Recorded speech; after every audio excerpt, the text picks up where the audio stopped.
Hello, everyone, and welcome to our podcast.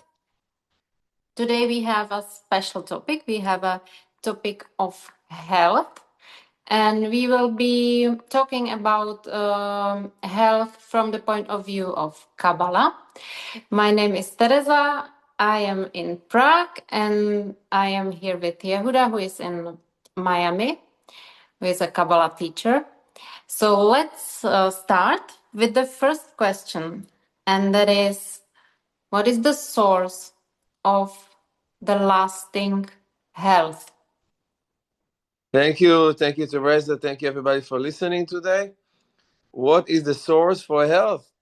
We explain in Kabbalah that the source of everything is the light of the Creator. The light of the Creator includes everything in it: love, prosperity, happiness, health. And that light force of the Creator is everywhere, and particularly within my soul and my body. As long as you have soul within your body, there is that light force that flows through every organ of your body. Now, even if your soul is in the body, you could be possibly having some energetic blockages that don't allow the light to flow. And in that place where the light doesn't flow freely, this is what we call disease or dis-ease. Something is not flowing easily, and that's where disease is coming from. So, but naturally, our natural state is complete health as long as the light force is flowing. Mm-hmm. So it comes to my second question. Why are we sick or ill?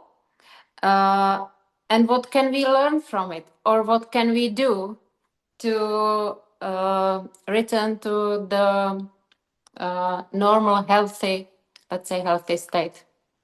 Of course, good question. So, well, the idea is that somewhere, somehow, at some point in life, there was a blockage that was created. We call it a shell or klipa or klipot, a few shells. And when that shell was created, the light is just captivated within the shell. The light wants to flow, and it's not able to go through that shell. And what happens is that if the light doesn't flow, then there is a problem. Now, how do we know where was that problem created? Now, many times it's through some kind of trauma, emotion that was created by a negative belief. And science even tried and found out with research that the emotional state of the person can cause a decline in the immune system. And if there is a decline in the immune system, then there is a problem in the body.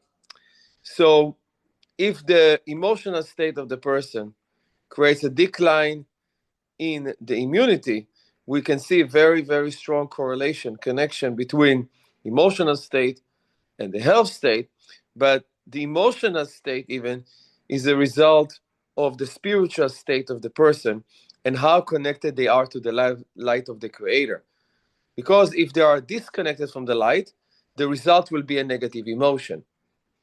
The negative emotion will lead to a physical problem in the body. So most people, even if they try to heal physically, the problem comes back. That's what happens with chronic disease or autoimmune kind of diseases. What is autoimmune?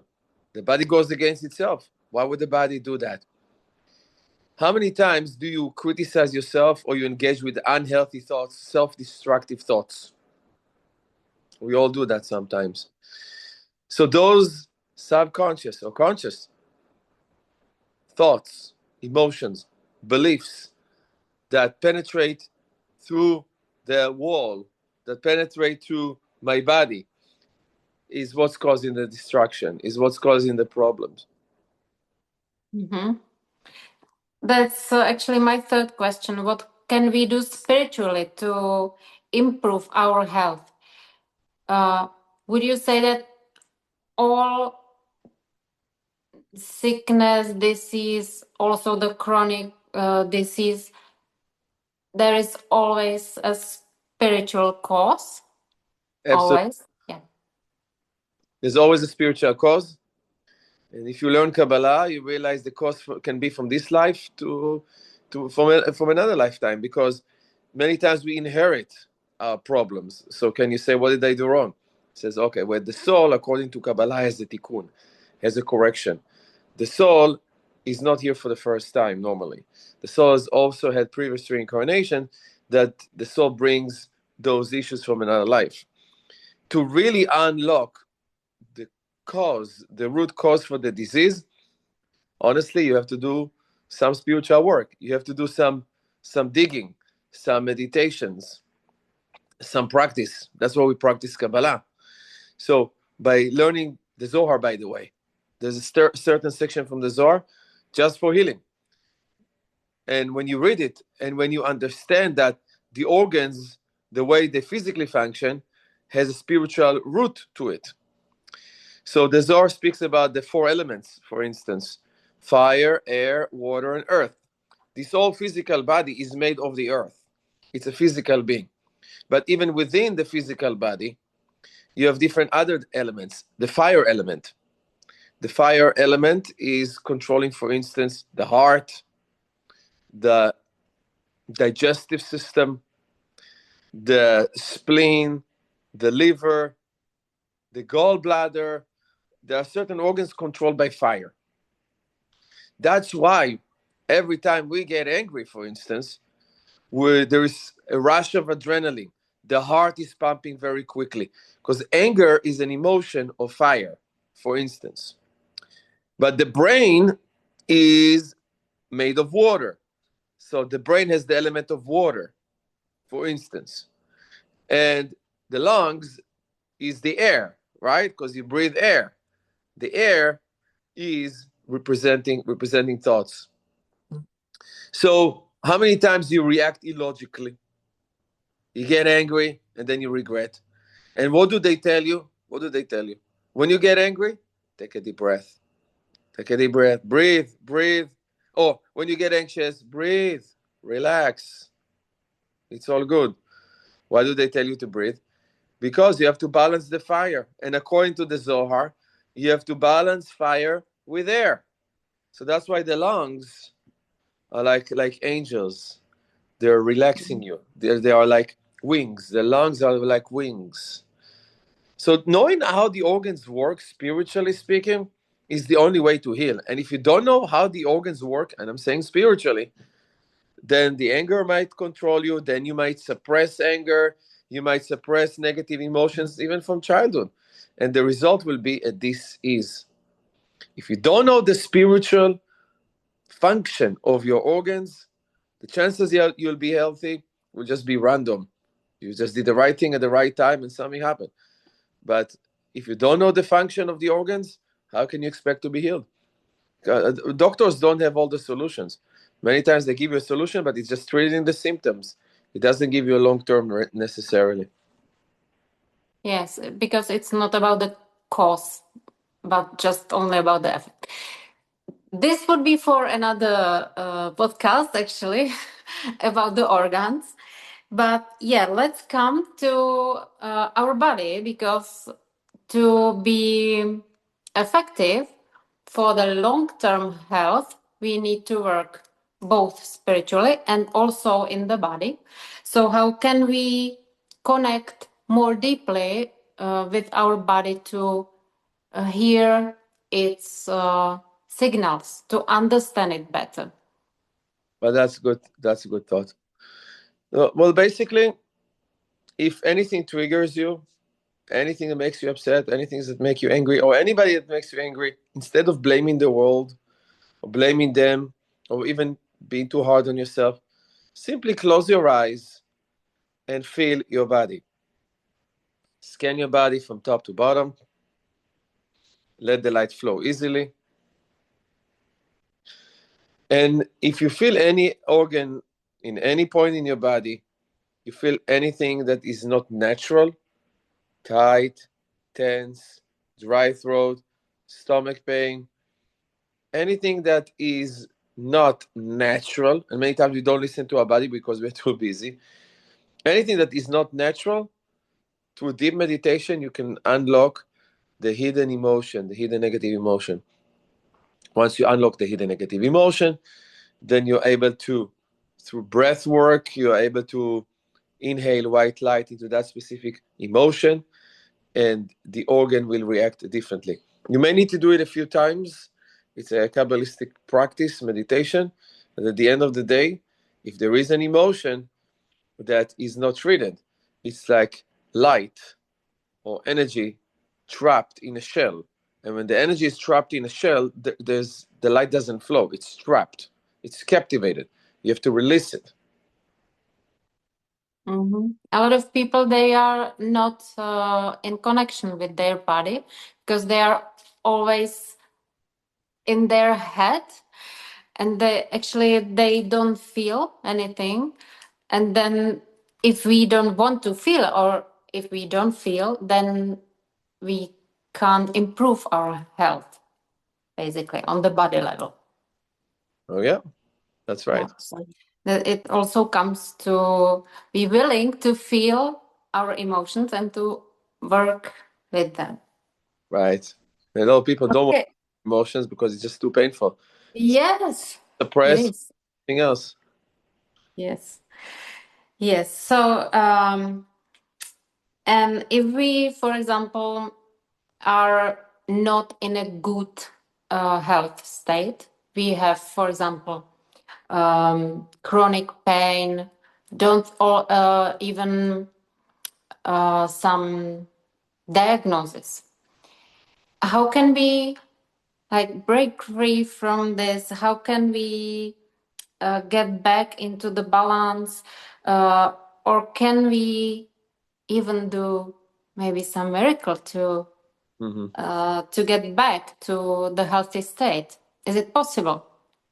First of all, it's possible because remember, it's the natural state of the body is not a disease. It's not a sickness. You were not born with it, most probably.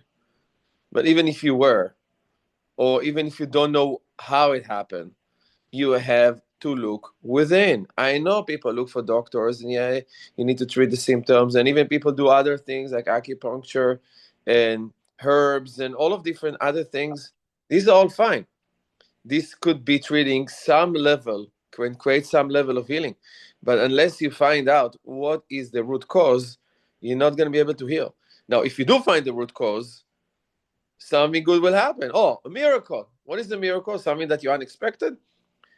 It's your body that it operates. Actually, you know what? It's true that body that operates perfectly. It's kind of a miracle, right? Because there's always something going on. But the state of nature is a state of miracle, meaning that life is flowing. When everything flows, everything happens amazingly. We got so used to the chaos that when something really amazing happens, we say, "What a miracle!" Well, I'm telling you, but that's what my teacher used to say. Rav Berg used to say, everything in our life needs to be miraculous. Everything is miraculous. But the fact that you're breathing now, do you command your lungs to breathe? The fact that you're thinking, do you command your brain to think? Right? The fact that we are talking, isn't that a miracle? Did you know that every day there are cancer cells in your body, and your body beats those cancer cells every day?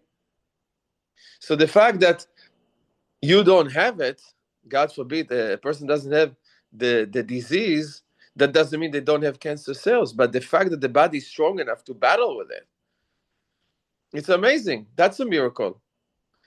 So the goal is to stay healthy. But I've seen people who have done really, really deep spiritual work that they were able to heal miraculously, because what is a miracle is the doctors say nobody heals from that, or once in a blue moon, statistically, it's almost impossible. Oh, when something statistically almost impossible, suddenly person gets healed. Oh, wow, what a miracle. It is possible, but it requires work. It's not just going to happen just because you pray harder necessarily. Maybe yes. I'm not saying you shouldn't pray, but it may require more than just one time prayer from the heart. Could work. Everything is possible. A person should always know that everything is possible and the miracle is just around the corner. But the power to heal, remember that. The power to heal exists within you. You just have to activate that light force from within. Yeah, and that's what people don't like to hear because they think that they will just eat something or go to visit someone and he or she will do the work, but it never works like that. Nobody can do the work for you. Nobody. You have to find the root cause and do it. I'm not suggesting not to go.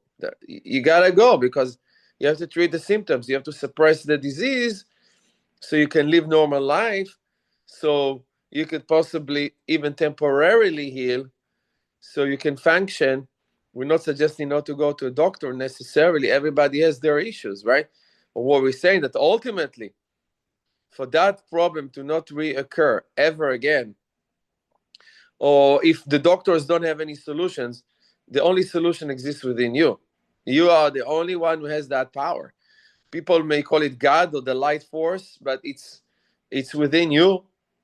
Even in the Bible, it says man was created in God's image. You have God-like nature within you. You have to access it. If you don't try to access it, forget about miracles. Mhm.